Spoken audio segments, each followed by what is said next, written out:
This is worse than college.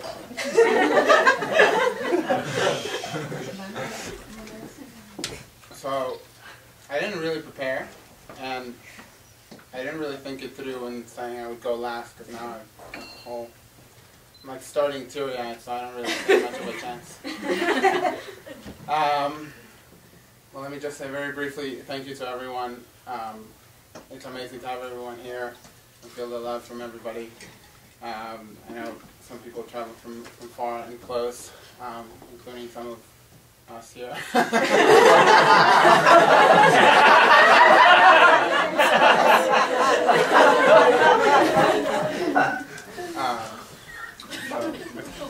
that one out of the way.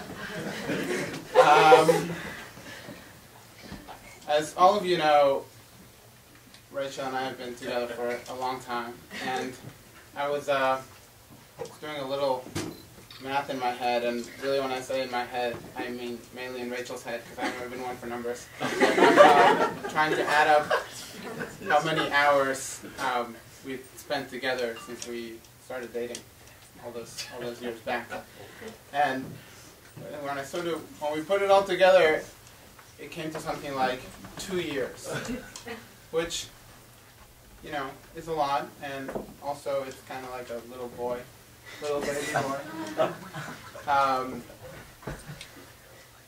But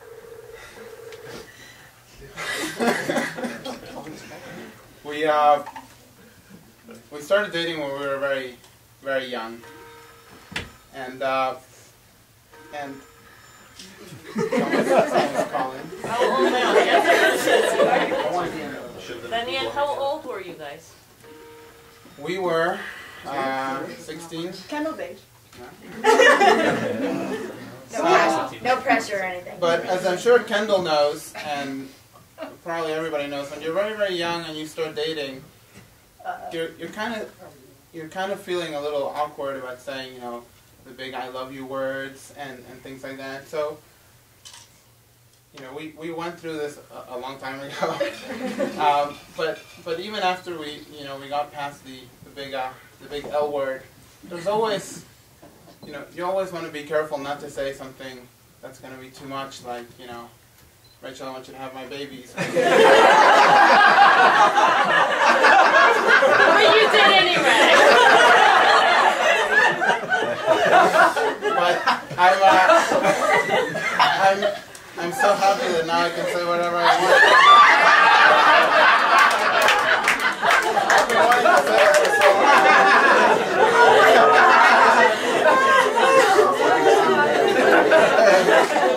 And now all the time he was about bringing up children are done for the night.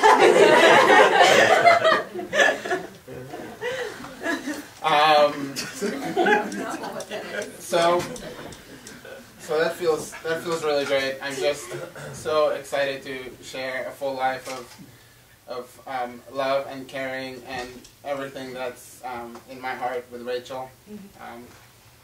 And I can say it out loud. Nobody can say anything.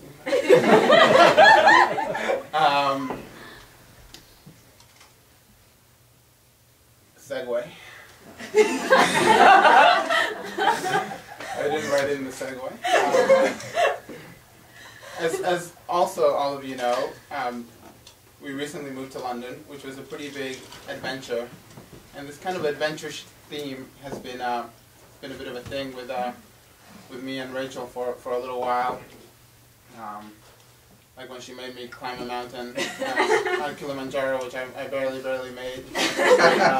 And it's been kind of like that for a lot of things, where, you know, I'm a little reluctant and she insists and I play along, and then I almost don't make it, and then it's amazing at the end.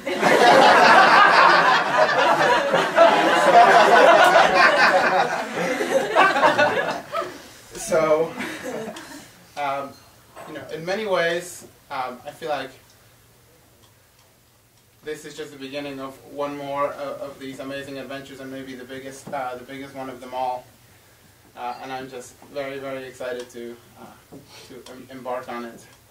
And maybe going back to the the thing I said at the beginning of these 2 years. When I started thinking about this, I thought, I didn't know how much it was going to add up to, but I thought it was going to be, with this analogy of the little kid that's taking a first step. But then it turned out that 2 years, kids are already walking. But do you know what? A 2-year-old already walks very steady, which I think is a nice thing, that we can walk steady together. But 2-year-olds are starting to jump, and this is a thing with 2-year-olds. Oh, here we go. So I thought this was, when I saw this, I thought this was nice, because we're kind of about to jump into this adventure together, and I think it's going to be very exciting, and I'm just so happy to do this with you and with all of you together. Just jump into this adventure that is going to be our life together.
Hi.